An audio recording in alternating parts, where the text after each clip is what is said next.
Your life. Hello. Hello, everyone. Welcome to our live. Happy Family Day for anyone who lives out here in the province where we have Family Day. So I took the day off as a vacation so I can be with my family. So this day is very important to me and I'm doing a big sacrifice to be here. Anyways, I'm happy to be here. How are you all doing? Mr. David, how are you doing? Hey guys, if you're doing well, let me see. Give us a like. Give us a like. Do you see this I'm topic? good. I'm good. I'm good. Give us a heart. Give us a like. And share, share, share. You're very welcome to this live, eh? So we're going to It's been have a a while. few talks. Oh my god, the snow is a lot outside. Whoa! That's a lot of snow. I didn't see that coming. Yeah, it's a lot. I knew there was gonna be a lot of snow like that. I thought that we're back to brown floor. Everywhere is white again. Yeah. Oh boy. But anyways, Okay. let's talk about this. Okay. Some of you are not waiting on God. Okay, you are just hiding behind. I'm waiting for my Boaz. I'm waiting for my Boaz. Tell me, are you actually waiting for your Boaz? What's going on with you? In this 2026, we need to change the game. If you're connecting here through YT, say YT here. If you're connecting here on FB, let us know that you are here on FB. Um, those TT people, I've not been able to connect them today, but another time we will. Um, so if waiting for Boaz becomes like an excuse, then you're not like Ruth. It's something else. And the way Ruth found a Boaz is a little bit different from how people are taking Boaz. I'm waiting for Boaz. I'm Wait. waiting for I Boaz. think let's go into. Let's give people some context for just people that don't know about the story. Right? Is the story is more of like Ruth. Is more in Ruth 2 verse 4 to 12. So maybe I'll just show it from Okay. verse 5. Hmm? This it says, and this is like NIV version. Hmm? Boaz asks for the seer of his harvesters. Who Okay. does that young woman belong to? Verse 6. The overseer replied, she is the Moabite who came back from Moab with Naomi. Verse Hmm? 7. She said, please let me glean and gather among the sheaves behind the harvesters. She came into the field and has remained here for morning till now, except for a short rest in the shelter. So Boaz said to Ruth, my daughter, listen to me. He's calling her Don't his daughter. go and don't go and glean in another field and don't go away from here. Stay here with the women who work for me. Eh? Okay. Verse 9. Watch the field where the men are harvesting and follow along after the women. I have told the men not to lay a hand on you. Interesting. And whenever you are thirsty, go and get a drink from the water jars the men have filled. At this, she bowed down with her face to the ground. She asked him, why have I found such favor in your eyes that you notice me a foreigner? Okay? Yeah. Boaz replied, I've been told all about what you have done for your mother in law since the death of your husband, Hmm. how you left your father and your mother and your homeland and came to live with a people you did not know before. Right. May the Lord repay you for what you have done. May you be richly rewarded by the Lord, the God of Israel, under whose rings you have come to take refuge. Mhm. Yeah, so that's the context. So, oh my God, there's so many things we can talk about in this passage. Mm. But then let's focus on the topic today. Stop waiting on Boaz. Um, the lie keeping you stuck in 2026. So Now basically, I let's think a lot go. of people tend to use this passage as a an excuse to Mm-hmm. not try to put themselves together, Mm-hmm. because they're looking for a husband material that is odogu. You know how Boaz is portrayed here. Apparently, he has a lot of people working for him. He has a lot of guys that do investigation on his behalf and all of that, because he knew a lot about her even before before she got to even talk to him. That's interesting to me. Yeah, but he So asked. He made inquiries. Who is this lady? He asked, right? yeah, that's what I'm saying. Like a lot of people gathered a lot of things about her, right? Just and Yeah. brought it to him. So Mm-hmm. and that's interesting. That to me, it sounds like a guy of high status. Mm-hmm. So now, interestingly, a lot of our sisters in church want to definitely get somebody of that kind of status, Mm-hmm. and they keep waiting for that to come their way instead of them to focus on building themselves um, as a whole.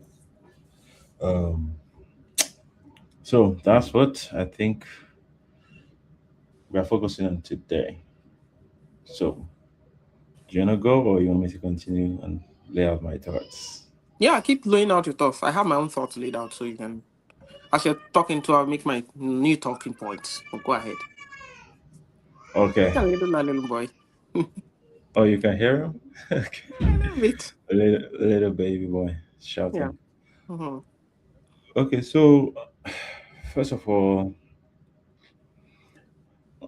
in our circle, most of us are advised to pray for a life partner and then have faith in the sense that God is going to bring your life partner to you. So Mm-hmm. that's like faith mechanism. Hey, Yeah. Miss J, you're welcome. Thanks for tuning in. Thanks for tuning in, Miss uh, J. so yeah. So first thing is, to me, I believe that most people that are really stuck waiting for their Boaz is because they have faith that Boaz is going to come, Mm-hmm. right? And they believe that the best is theirs, Yeah. obviously, but then uh, they they're just, to me, I feel like sometimes people are just waiting in the wrong way, because if you're waiting and believing that his Boaz is going to come and save you, right? Because he has all the resources, he's a man of status and all of that, Mm-hmm. I think is a problem. So that's number one. Faith. People just have faith. Our Yeah. sisters have faith Mm-hmm. that they they are just there, not making any moves to improve their life. For example, there are some Yeah. people, they are graduates, and they don't even try to um, work on themselves, get a job, Mm-hmm. get a trade, Yeah. do something, learn something, work something Right. out. No, they are waiting for some guy to come, marry them, and then give them all that they needed as a woman, right? Mm-hmm. Good afternoon, Malora. Good afternoon. Welcome, guys. So, if you're new, you're just joining us, we are just talking about stopping, stop waiting for Boaz. So, basically, saying that sisters that are believing to get married, um, what are the things that they're doing right now that is like hindering them, based on the passage we Mm-hmm. just read, Ruth chapter 2, verse 4, verse 12. So, and I just talked about faith, that some of them are using faith as an excuse that Yeah. they are going to get the best one because God is working on their behalf, and then they're not moving, they're not taking any actions that will help them out. Uh, so another thing is some people put everything on hold because they are at a marriageable age and they feel like um, if they they get the husband is everything that they needed. Like for them, life is about marriage. Everything else doesn't count. Mm, They derive their joy from it. They derive their satisfaction from marriage. They derive everything about them is all about marriage, nothing right. else. Mm. So, uh, Miss J said, "What if we already have all of this?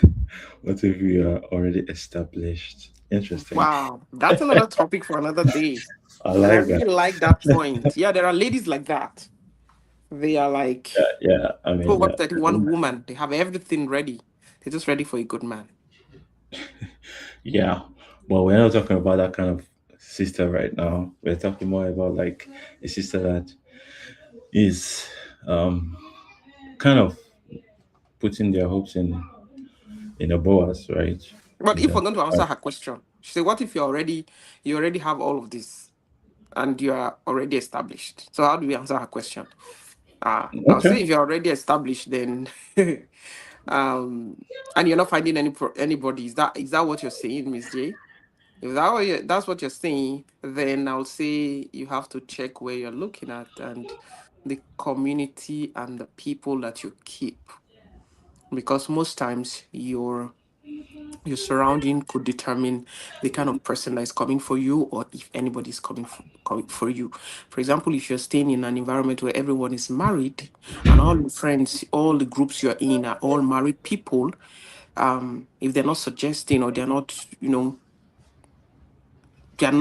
they're just all about being all of us married people, then that could be the reason why you are established and you have everything, but you are in the wrong crowd.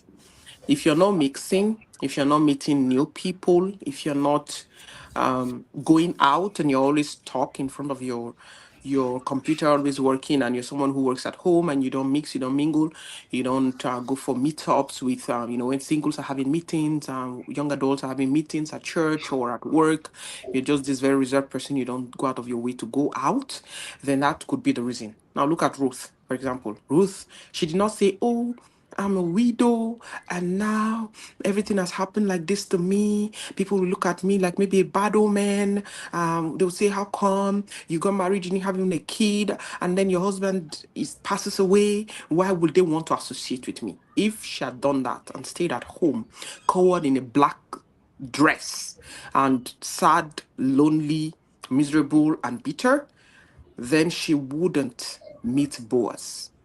But she went out to mingle. She went out to the fields. She went out to work. She went to show what she can do, right?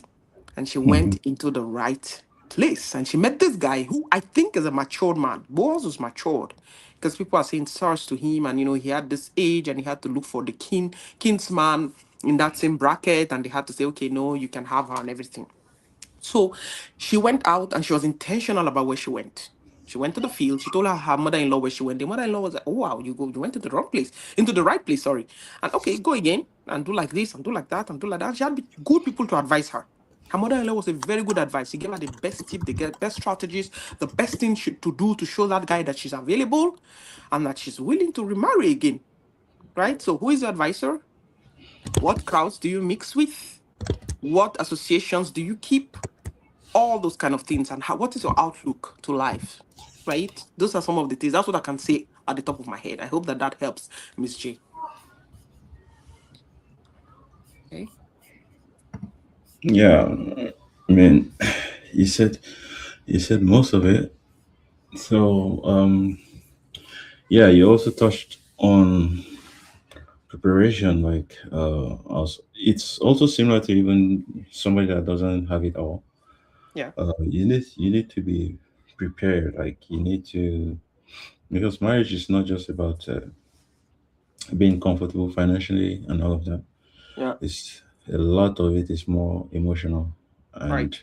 emotional maturity, because everything, not all the time everything is going out right in terms of finance, or I see the even in comment terms of coming through. Okay. uh, if uh, No, I was trying to see some comments. I couldn't read them.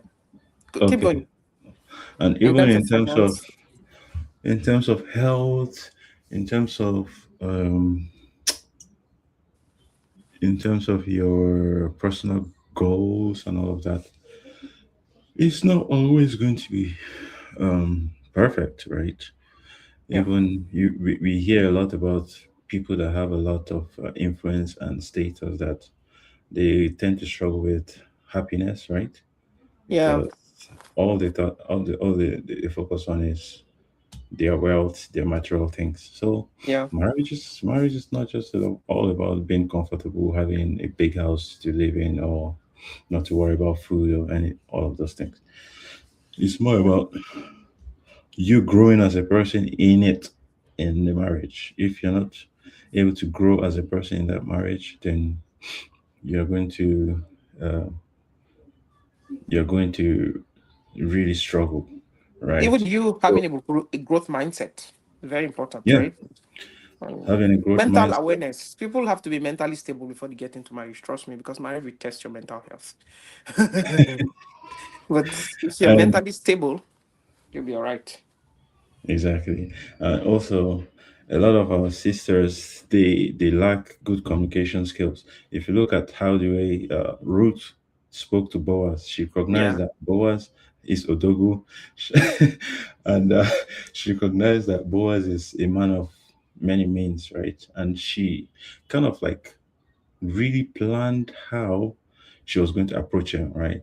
It was very, very calculated. Yeah. So, well, unfortunately, a lot of our sisters, a lot of Christian women, Hmm. they just think that a good man will just fall on their laps from No. nowhere, No. right? They think that they deserve the good man, Mhm. and therefore the good man will just come to them just easily without them doing anything, Anything. right? So to me, I always tell you, it's delusion, because um, That's a dream. it's a lot of this good men, they are busy. You can see how Boaz was busy around A in his busy field. Yeah, businessman. busy businessman. He don't have time to to dabble in things that are not productive, right? Yeah. So you you need to really really understand the psyche of a Boaz kind of man. That's if you're going for that, right? Yeah. But at the end of the day, not everybody needs to go for a Boaz. There are other kinds of good men out there. There are kinds like the Joseph, the husband of Mary. He didn't have too much, but Mary, the mother of Jesus, but he was very, very supportive, right? Like Mhm. even when he he knew very well, I'm not the one that got you pregnant. Now, how are you pregnant? You know, Yeah. if he's not a man with God's heart and wisdom, obviously it's going. Especially if we are to play that out in this age, oh my God! Imagine you're dating a girl, you never had any intimate interaction with her, and then she's telling you, "I'm pregnant." You're gonna be like, "What? What are you talking about? You think I'm a dummy?" Mhm. That's shocking, you know. So that kind of man is, to me, is also a rare type of man. Like Yeah. somebody that really believes in you, he knows that you're who you are, Mhm. and he understands the value that you have. He understands your Christianity is real, right? Yeah. And it's not going by the world standard, because by the world standard and by the looks of things, Mhm. obviously he would have chucked out Mary, because I mean that's not my child, right? How did you get Yeah. that? With these days of DNA flying around, people are saying DNA this, DNA that. you know. Yeah. So Yeah, so Yeah. Ruth was a woman that she recognized what she wanted. She left her previous mentality. She embraced the new person she was going to meet up with. Mm-hmm. Right. Just like Miss J said, it's two lives merging into one. So, but at the same time, very important key point there is that Ruth came and embraced Boaz culture, right? She didn't come and enforce her culture into Mm-hmm. Boaz Boaz life, right? And to me, Yeah. that's very very key in this day and age, with feminism being rampant. A lot of women tend to think that no, it's either my way or the highway. Yeah. So, but unfortunately, if you want to have peace, you better pick a man like Boaz that you can submit fully into, right? Mm-hmm. And understand that okay, this is how he is. He's very busy. He has people working under him. He's authoritative. How do you want to match into that? Do you think you can match into that or not? If you cannot, just leave that Boaz for somebody else. Go for Mm-hmm. go for another kind of person. Maybe you are a maybe you are a power woman like Deborah that is in leadership and all of that. And nobody talks much about the husband of Deborah, right? That because he wasn't as prominent as Deborah was. Right. So um, you can find your perfect person like that.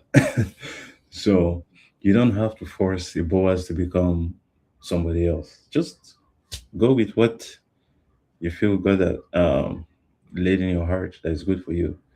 And I believe that you're not going to be stuck Right. anymore, and you're going to make moves. And lastly, just for me to wrap up my thoughts, the other thing is that I'm sure that passage, Ruth chapter 2, doesn't cover a lot about some of the shortcomings of Boaz, because obviously Boaz will have some shortcomings, right? But you have to understand that just because you like so much of this part about Boaz, it automatically means that Boaz has no shortcomings. That's not true. Boaz could have his own shortcomings too. So you have Yeah. to accommodate that or not. Mm-hmm. If you don't want to accommodate it, then just probably just let Boaz be.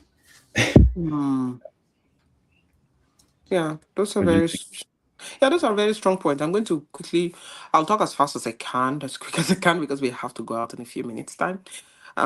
So someone said something. Someone said that Boaz met Ruth in motion. She was not stagnant. So you know, like I said just now, you can't just be at the same spot, not moving, not progressing, not making anything out of your life, and expect someone like Boaz to come your way. Someone who is busy, who is enterprising, who has it all, lined up, who has someone who is enterprising. Trust me, a business person like that, he meets a lot of ladies. He'll meet very intelligent ladies out there. So you're going to meet a Yes. Boaz, Wow. you have to position yourself. You have to position yourself so that he sees something different about you from what he has been seeing out there in all his travels, in all his journeys, in all his meetings, in all the boardrooms, in all the church programs where they recognize him and where they treat him, special. So you, and it's not about you making noise, it's not about you trying to be in his face.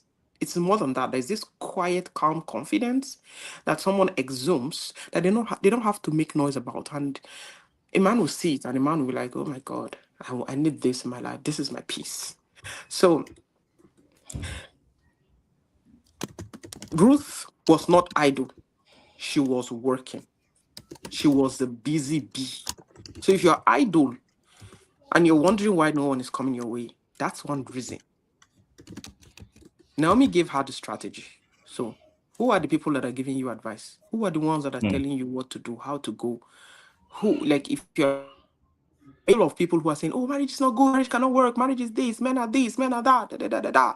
And they say men in a very bad light, and they put men in one basket from their bad experience all the time, you're going to be biased. and you are, Mm-hmm. people say you are a combination of the two or three people that you hang out with all the time. And we can even snap this to you are the combination of the two or three people that you always listen to. It can be on social media here. Some Who are the people that you listen to all the time? If you listen to them all the time, before you know it, you start talking like them. So you have to be careful about who you mix with, who you associate with, who you mingle with. And another thing is that Boaz was also a man of character already before he even met Ruth. He already had character. So when you're going out there, you're looking for someone who has character, someone who has, you're not just marrying a man just because of how he dresses or what he says he is, but you watch and you have to observe his character. And most times, the character of a person, they don't have to talk about it, people will talk about it for them.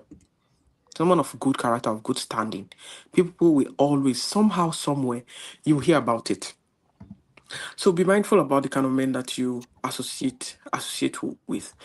So Ruth was not at home. I'm going to say that again and again, so that those people who are not doing anything and are waiting for marriage to be like their escape plan from poverty, like poverty alleviation plan, then you know that you are going to definitely most times fall into the wrong trap. Because if people know that you want this bling bling, they'll present themselves as if they have all the bling that you want. And before you know it, you're going to fall into the trap. Avoid putting that forward. Don't sit at home manifesting a husband. Go out into the field. And while you're busy, trust me, deep calleth after deep. That's a passage in the Bible. I don't have the verse exactly, but when I find it, I can put it in the comment section. If you're deep, you call for a deep person.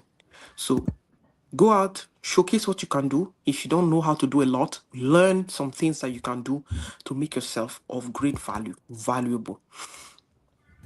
So people have this lies, couple of lies. Oh, my life will start, my life will become good when I get married. That's a lie. Marriage is not a rescue plan. Again and again, I will tell you, marriage is not a rescue plan, especially these days where many men are talking about 50-50. My dear, marriage is not a rescue plan.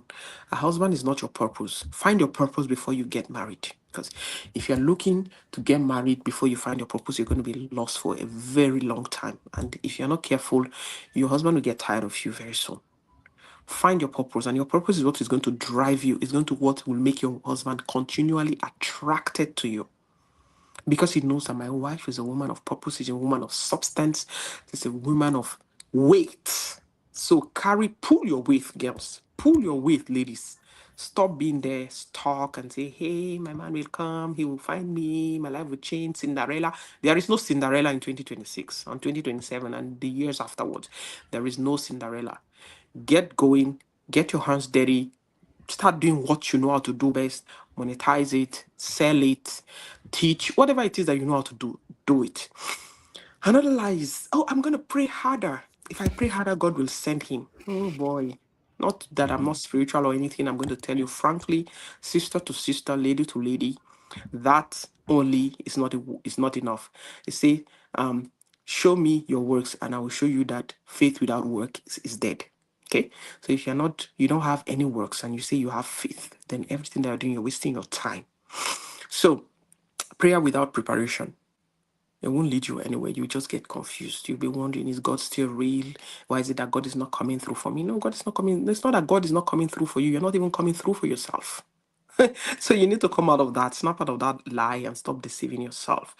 And for some ladies, they feel, okay, I'm behind because I'm single. That's not true. That's a lie. You're not behind because you're not behind because you're still unmarried. Let everybody get married. Trust me, your own man is somewhere. And it's going to come your way. Once, as long as you are busy doing your thing, when that man comes for you, you don't have to chase him. He will chase you. He'll come after you until he gets you. He will go any length, anywhere you live. It doesn't matter. Oh, I live abroad. There are no men out there. I tell people, why do you keep saying that? What do you mean there are no men outside? There are men in the diaspora. I met my husband in the diaspora. So what's this talk about? There are no men in the diaspora. And the men from back home, they're only wanting to get married to you because you're in the diaspora. Really? As much as there are men out here, there are good men out here, and there are some men that are just there to get what they want to get from you. They're not really with you. There are men in the diaspora that are also here because of what they can get from you. Just like there are men back home who are there because they've not found the Mrs. Right. And the fact that their location is back home doesn't mean that they're inferior. That's just the truth. You can find good men if you just take your time to pray and look, watch and pray. Make sure that you make your research correctly, make your inquiries correctly, and test. The Bible says test every spirit. So test the spirit. Test him and say, hey, this person, is it the person that I need for my life? Is it the person that God wants for me? Is it the person that I can work with, that can work with me to meet and fulfill my God's purpose for my life? So that single season that you're in, it's just a season. It's not like you're being punished by anything. Some people will say, oh, because of my experiences, because of what I've done in the past, maybe God is punishing me. God is not punishing you. As long as you've given your heart to Jesus, you've confessed your sin. He said, if you are in Christ Jesus, you're a new creature. All things are passed away.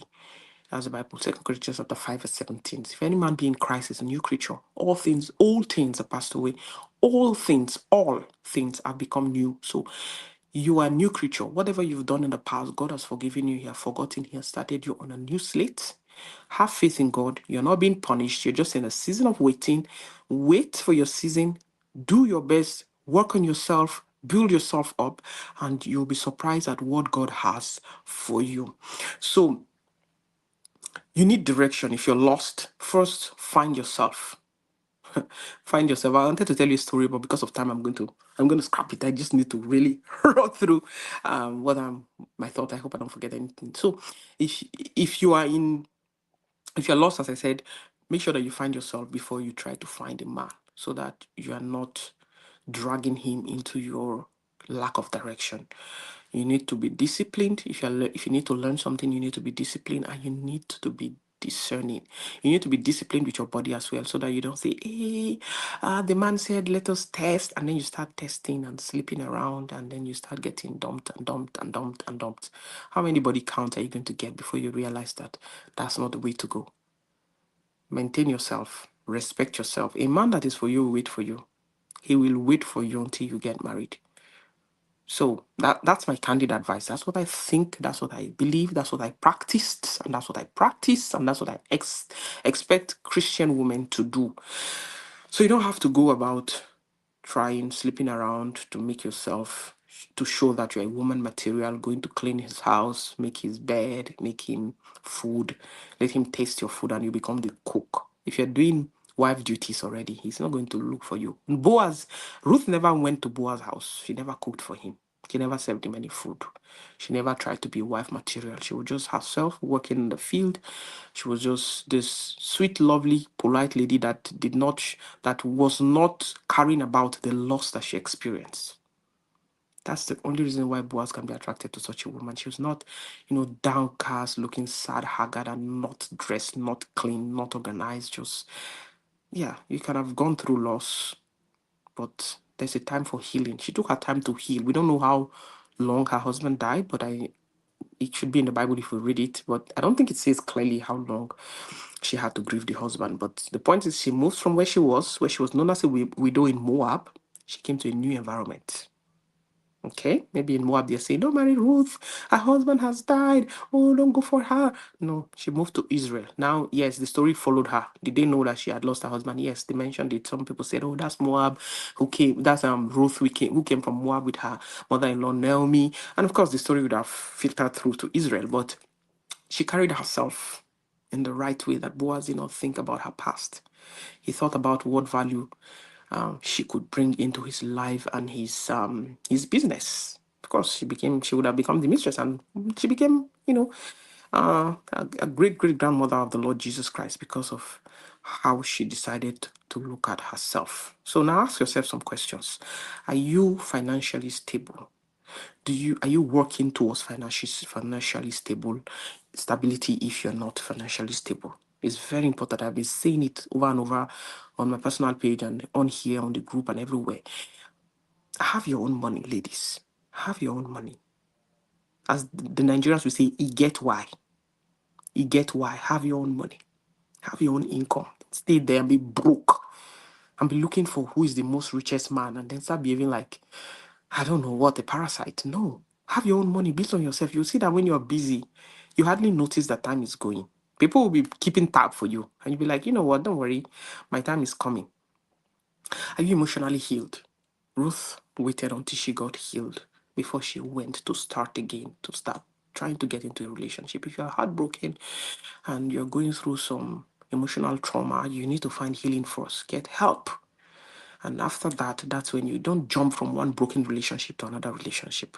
Because you're still broken. You need to mend yourself before you go into another relationship. Are you interested? Are you a boring person or are you interesting? Ask yourself. There are different facets about me. I can play, I can joke, I can be serious, I can be, Are you interesting? Are you fun to be with?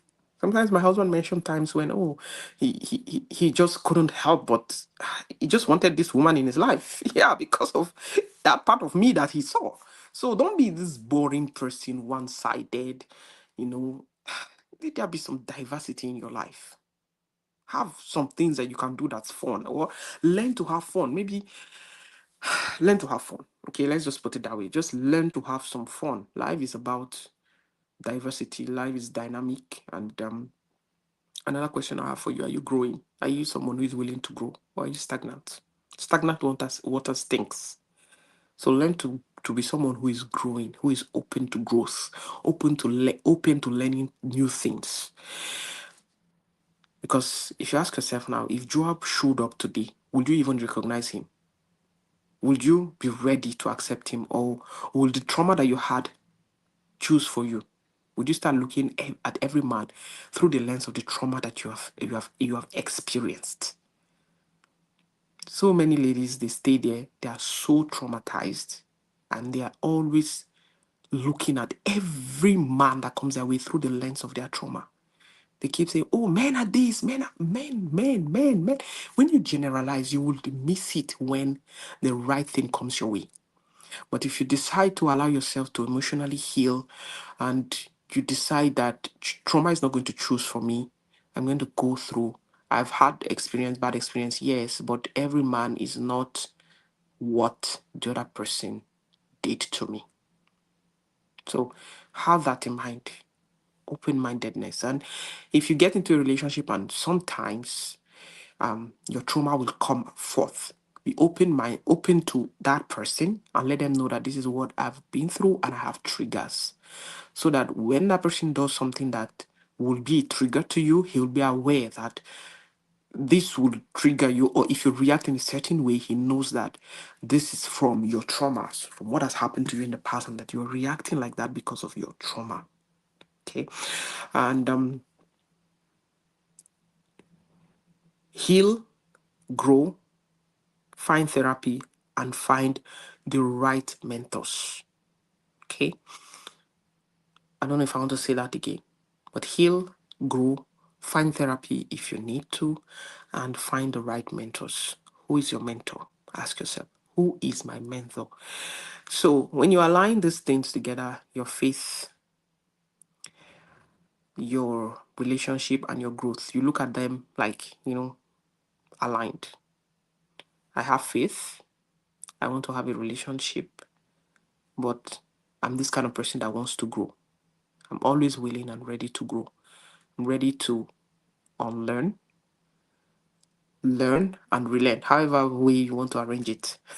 So you should be ready for that. So stop actually just waiting. When I say stop, when we say stop waiting for Boaz in this year, it does not mean that you need to start chasing men. Okay, I'm not saying start chasing men now in church. Start being on the lookout. Oh, that man looks well dressed. He drives what kind of car? He walks where? And no, that's not it. It's not that you should start chasing men. Because Ruth was not chasing Boaz. She was just doing her thing. And then he saw her and he decided to do the right thing and get married to her. And don't lower your standards because you want to get married, because you want to meet up. You can meet a guy that looks that looks well off, and he might not be the right person for you. So he will make you to lower your standards to meet up to whatever it is that he wants to turn you into. But don't let that happen. Don't lower your standards because you want to get married or get into a relationship. That is a first red flag. Don't settle.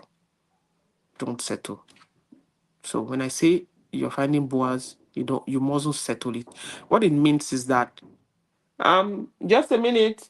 It's already past 2. Okay, we're going very soon. Sorry, we have to go very soon. So when we say that you should stop waiting, we actually mean that you should build your life, build up your life, start a business if you have an idea and you want to start something, start your business, travel, go out, meet people, build yourself up, heal your trauma, like heal, really heal within, build your character, build yourself, and serve God fully. Give your best to the master.